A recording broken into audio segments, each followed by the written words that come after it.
गगनपुर गांव में मनोज नाम का एक मनमौजी लड़का रहता था।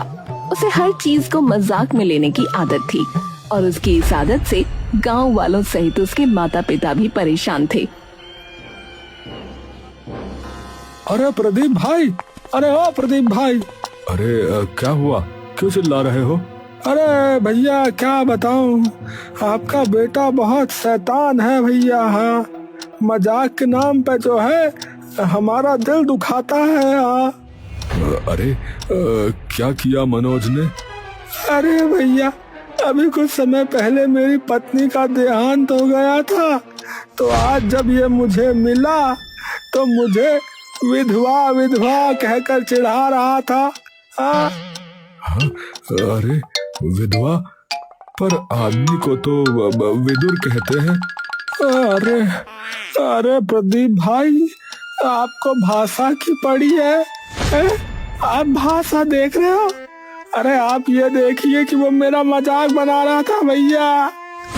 अच्छा अच्छा भाई, माफ करना मुझे, उसके लिए मैं माफी मांगता हूँ। ठीक है, मैं उसकी खबर लेता हूँ। मनोज, अरे ओ मनोज, अरे कहाँ है रे तू?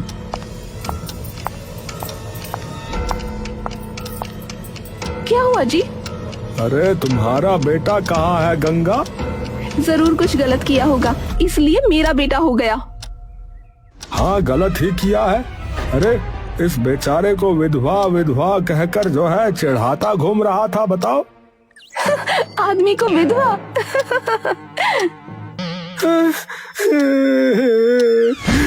आपको हंसी आ रही है? आप हंस रहे हो? भाभी, मुझसे पूछिए मेरे दिल पे क्या बीत रही है। गंगा एकदम गंभीर हो गई और बोली, उसकी तरफ से मैं आपसे माफी मांगती हूँ, उसे घर आने दीजिए, मैं उसकी खबर लूंगी। अरे और उसे समझाइए कि ऐसा ना करे, वरना बड़ी बुरी मुसीबत में फंस जाएगा एक दिन। हाँ जी जी। वो आदमी अपना गुस्सा पीकर वहां से चला गया। प्रदीप के चेहरे पर गहरी चिंता और गुस्सा साफ झलक रहा था। तभी आंगन से हंसता खिलखिलाता मनोज कूदता फांदता आया। उसके चेहरे पर बेफिक्री, हाथों में एक लकड़ी की छड़ी और होठों पर वही शरारती मुस्कान थी। अरे मनोज, अरे तूने फिर किसी की इज्जत उछाली है? ये तेरी आदत कब जाएगी रे? गांव वाले तुझसे परेशान हो रखे हैं। अरे बापू, आप तो यूं चिल्ला रहे हो जैसे मैंने चोरी कर लियो। मैंने तो बस हंसी मजाक किया था। जिंदगी में थोड़ी मस्ती नहीं होगी तो जीने का मजा ही क्या है? हैं? मजाक? अरे पर किसी की मौत का मजाक थोड़े ही ना उड़ाते हैं पागल। अरे बापू, मौत तो अटल ही है। उसका मजाक बनाऊंगा तब भी आएगी, नहीं बनाऊंगा तब भी आएगी। अरे छोड़ो जी, बच्चा है अभी, समझ जाएगा धीरे धीरे। अरे गंगा, अब तक तूने इसे सर पर चढ़ा रखा है भाई, है? इसीलिए ये आज गांव भर की हंसी उड़ाता फिर रहा है।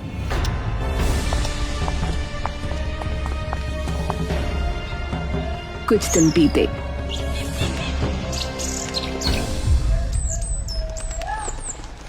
गांव में बड़ी हलचल मच गई। एक साधु महाराज आए थे, सफेद दाढ़ी, लंबे केश और साधुओं वाला तेज। गांव भर के लोग उनके दर्शन करने उमड़ पड़े। सबने चरण छुए, आसन बिछाया, फल फूल अर्पित किए। महाराज, आपके चरणों में गांव का सौभाग्य है, कृपा कीजिए महाराज। भीड़ में से अचानक हंसी का एक फव्वारा फूटा। सबकी नजरें घूमी तो देखा मनोज ठहाके लगाकर लोटपोट हो रहा था।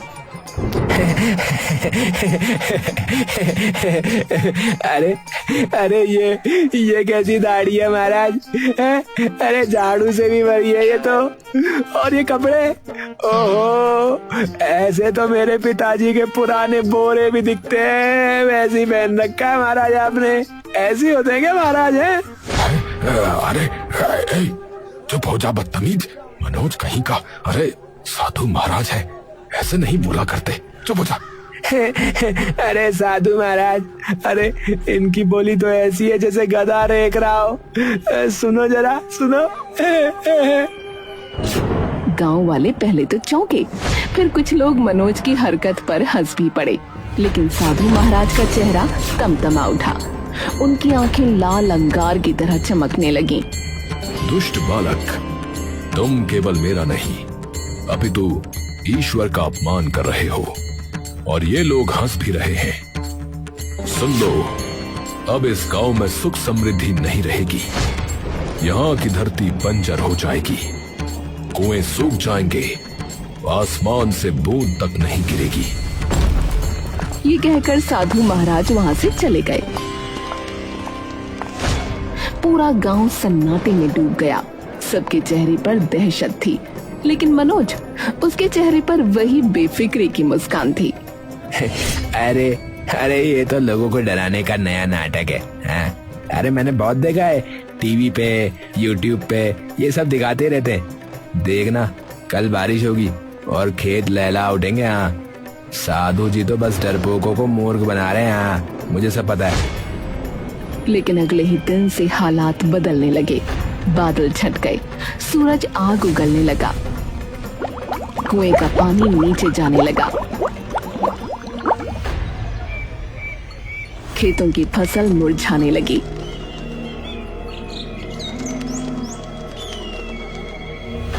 धीरे धीरे पूरा गगनपुर गांव सूखे की चपेट में आ गया। अरे भैया, ये सब उन साधु महाराज का श्राप है। हाँ, सही बात है, ये सब मनोज की गलती है। मनोज, ए मनोज, तू ही इस श्राप का कारण है रे। तुझे साधु महाराज को ढूंढकर माफी मांगनी ही पड़ेगी, बता रहा हूँ, वरना ये पूरा गांव तुझे सजा देगा। हाँ, अरे लेकिन सुनो तो, सिर्फ मैंने नहीं हंसी उड़ाई थी, आप सब भी तो हंसी रहे थे उस दिन। अरे गलत, हम तेरी बातों पर हंसे थे रे, साधु पर नहीं हंसे थे हम। श्राप का कारण तू है, हाँ, केवल तू। ये पहला मौका था जब गंगा भी मनोज का पक्ष नहीं ले पाई। उसका चेहरा उदास था, आंखें नम। मनोज, गांव वाले सही कह रहे हैं, तेरी वजह से हम सब संकट में हैं। अब तुझे ही साधु महाराज को ढूंढकर माफी मांगनी होगी, यही एक रास्ता है। मनोज के होठों से हंसी गायब हो गई। मनोज पर गांव वाले गुस्से से बरस रहे थे। हर कोई उसे श्राप का दोषी ठहरा रहा था। चौपाल में शोरगुल था। तभी अचानक आसमान से एक घायल चिड़िया नीचे आ गिरी। उसके पंख खून से लथपथ थे और वो तड़प रही थी। अरे हटाओ इसे, हैं? मर जाएगी तो गंदगी फैलाएगी, हटाओ इसे यहाँ से। एक और अपशकुन, ये सब इस मनोज की मनहूसियत है।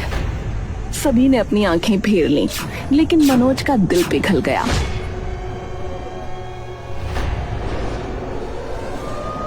अरे तुझे तो चोट लगी है, डर मत, मैं हूं ना।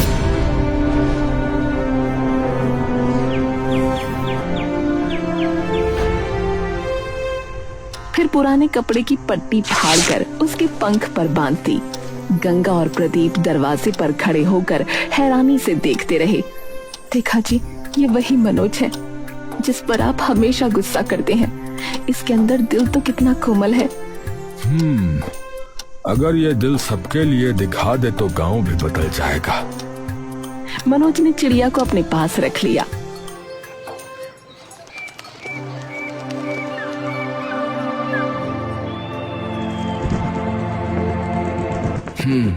अब तुम बिल्कुल ठीक हो प्यारी चिड़िया। इसी बीच गांव में हलचल मच गई। बूढ़ी शांता का पति अचानक चौपाल पर गिर पड़ा। सांसें थम चुकी थीं। सब रोने बिलखने लगे। अरे मेरे रामू को बचा लो, कोई कुछ करो। मनोज भी अपनी चिड़िया के साथ वहां पहुंचा। किसी की समझ में कुछ नहीं आ रहा था, पर अचानक वो चिड़िया सीधा बूढ़े की छाती पर बैठ गई और अपनी नुकीली चोंच से बार बार चोट मारने लगी। अरे अरे अरे, ये क्या कर रही है? कहीं मेरे पति को खा तो ना जाएगी। पर अगले ही पल सब दंग रह गए। बूढ़े रामू ने खांसते हुए आंखें खोल दी। भीड़ से जोरदार शोर उठा। ये ये तो जादू है, चिड़िया ने इन्हें जिंदा कर दिया। मनोज की आंखें चमक उठी। अरे तुम तो जादुई चिड़िया मालूम पड़ती हो। अगर तुम सच में जादुई हो तो हमें पानी दो ना, हमारा गांव पूरी तरह से प्यासा है। चिड़िया ने उसकी तरफ देखा, फिर जमीन पर जाकर अपनी चोंच मारी। उसी जगह से पानी फूट पड़ा। सब दौड़कर झुक गए और उस निर्मल जल को अपने हाथों में भर भर कर पीने लगे। हे भगवान, तेरा धन्यवाद। हे रहस्यमयी चिड़िया, हमारी और मदद करो। चिड़िया ने फौरन खेतों की ओर उड़ान भरी। उसने बीज अपनी चोंच में दबाए और खेतों पर गिराए। देखते देखते खेत हरे भरे हो उठे, फसलें लहलहा उठी। फिर वो कुएं पर गई। उसमें कंकड़ डाले और सूखा कुआं गड़गड़ाहट के साथ पानी से भर गया। गांव वालों की आंखों में आभार और श्रद्धा झलकने लगी। मनोज बेटा, तेरे पुण्य से ये चिड़िया आई है। तू गांव का उद्धारक निकला रे। गांव में फिर से समृद्धि लौट आई, हंसी खुशी, हरियाली और पानी। लेकिन एक रात मनोज के पड़ोसी सौरभ के घर में चोरी हो गई। सोने के आभूषण और नकदी गायब थे। अगली सुबह हड़कंप मच गया। पुलिस आई, पूछताछ हुई, लेकिन कोई सुराग न मिला। इंस्पेक्टर साहब कुछ करिए, मैं तो बर्बाद हो गया। अरे इतनी बड़ी चोरी और पुलिस को कुछ नहीं मिला।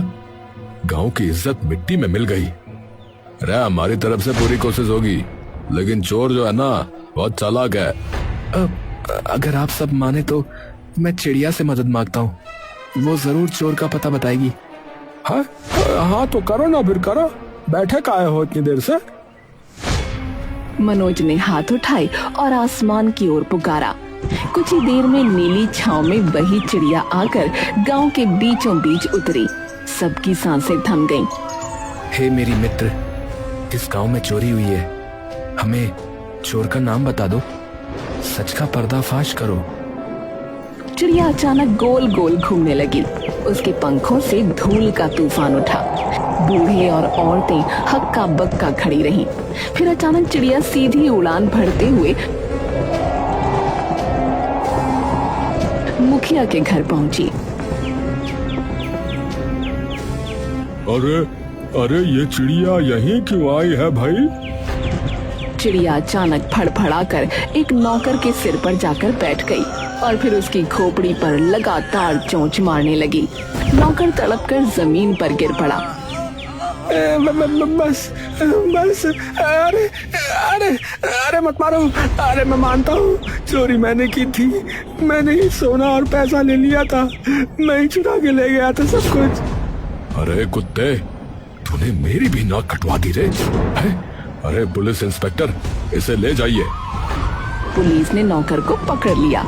सौरभ को उसका सामान वापस मिल गया।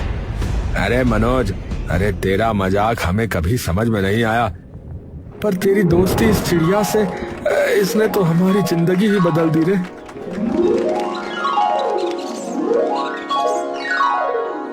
देखा जी, मेरा बेटा सिर्फ मजाक ही नहीं करता, दिल भी बड़ा रखता है। हाँ गंगा, आज मान गया, ये मनोज ही है जो इस गांव की सबसे बड़ी ताकत है। मनोज अब गांव का हीरो बन गया था, पर 2 दिन बीते ही थे कि गांव में फिर चोरी हो गई। इस बार मुखिया के घर में। मुखिया की अंगूठी गायब थी। सुबह सुबह गांव में हंगामा मच गया। अरे गांव वालों, ये कैसी बदकिस्मती है, मेरी पुश्तैनी अंगूठी चोरी हो गई। हाँ अंगूठी? अरे अब क्या होगा? फिर से पुलिस आएगी क्या? मनोज, ये तेरी चिड़िया ने पिछली बार सच सच बताया था। अब कह उस चिड़िया से कि जिसके पास मेरा सामान है उसके सिर पर चोंच मार दे। अरे कुछ काम पुलिस वालों से भी करवा लो, सब मेरी चिड़िया करेगी क्या? अरे ज्यादा बकवास मत कर, जो कह रहा हूँ वो कर। अच्छा मुखिया जी, सुनो मेरी चिड़िया, जिसके पास मुखिया जी की अंगूठी है उसके सिर पर चोंच मारो। चिड़िया फड़फड़ाई और अचानक मनोज के ही सिर पर चोंच मारने लगी। अरे अरे ये क्या कर रही हो? अरे मैं तो है? अरे क्या मनोज ही चोर निकला क्या? अरे भैया ये तो मनोज ही है। हाँ। अरे अपना मनोज ही निकला चोर? लेकिन ये कैसे हो सकता है? अरे अरे तलाशी लो इसकी। लोगों ने मनोज की जेब टटोली और सबकी आंखें फटे की फटी रह गईं जब वहां से मुखिया की सोने की अंगूठी निकली। अरे मोरी मैया, अरे ये तो सचमुच चोर निकला भैया। नहीं, ये कोई जाल है, मैंने कुछ नहीं किया। लेकिन किसी ने उसकी एक न सुनी। पुलिस आई और मनोज को हथकड़ियां पहनाकर जेल में डाल दिया गया। मुखिया ने अब चिड़िया को अपने कब्जे में कर लिया। अब से ये चिड़िया मेरे पास रहेगी। पर क्या पर? तेरे बेटे ने मेरे घर में चोरी करी थी तो इस चिड़िया पर अब मेरा आ गए, समझी? ओ जादुई चिड़िया, मेरे खेतों में बीज डाल और सोने की फसल उगा दे। चिड़िया ने वैसा ही किया। उसने बीज डाले और खेत हरे होने लगे। पर अचानक हवा का रुख बदल गया। खेतों में आग भड़क उठी। हरी भरी फसलें जलकर राख हो गईं। अरे अरे ये क्या हो गया? फसलें तो जल गईं। ये शुभ संकेत ना है। अरे ओ धोखेबाज चिड़िया है। अरे मैं जो कह रहा हूँ वो कर। चल मेरे कुएं में कंकड़ डाल और उसमें से मीठा पानी निकाल। चल। चिड़िया ने कंकड़ डाले, लेकिन कुएं से मीठे पानी की जगह गंदा काला पानी निकलने लगा। बदबू ऐसी कि लोग नाक पर कपड़ा रखने लगे। अरे ये तो जहर है। गांव के बच्चे उस पानी को पीकर बीमार पड़ने लगे। कुछ बेहोश हो गए। गांव में चीख पुकार मच गई। अरे हमारी जान पर बनाई, ये सब उस मुखिया के लालच का नतीजा है। लोग अब मुखिया के घर इकट्ठा हो गए।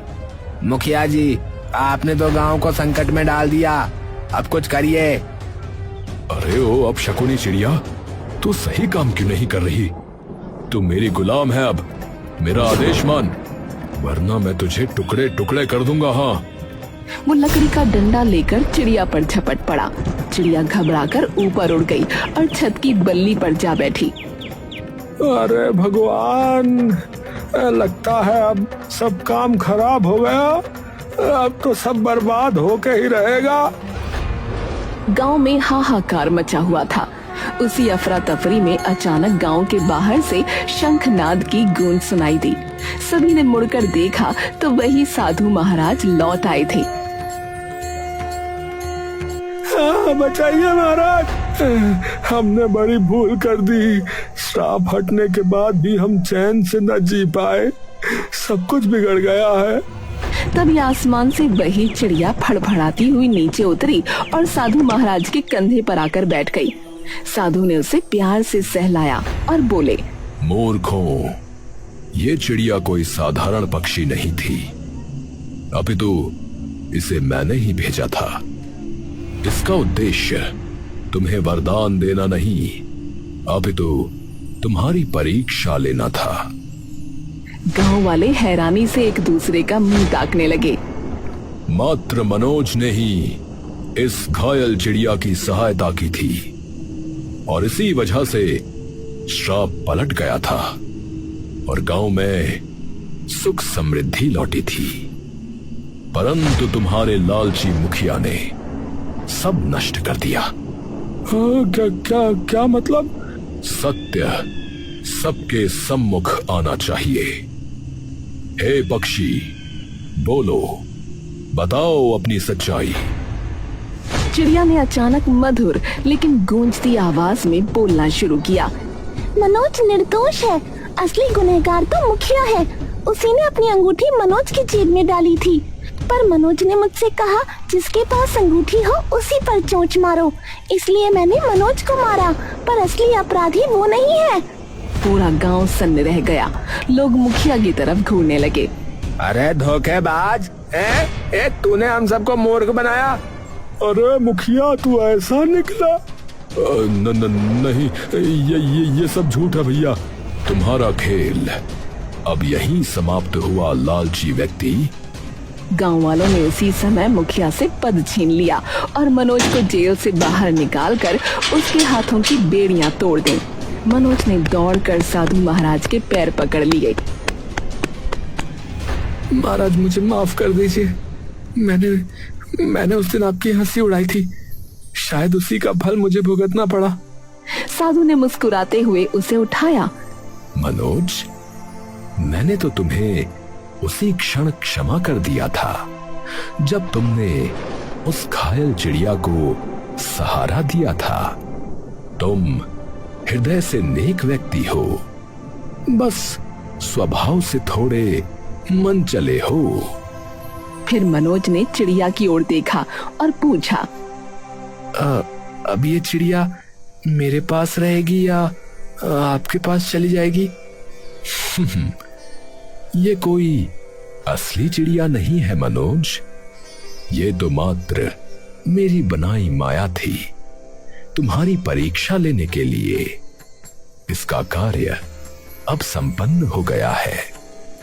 ये कहते ही चिड़िया ने साधु के चारों ओर चक्कर लगाया और सुनहरी रोशनी की लकीर बनाती हुई अचानक हवा में विलीन हो गई।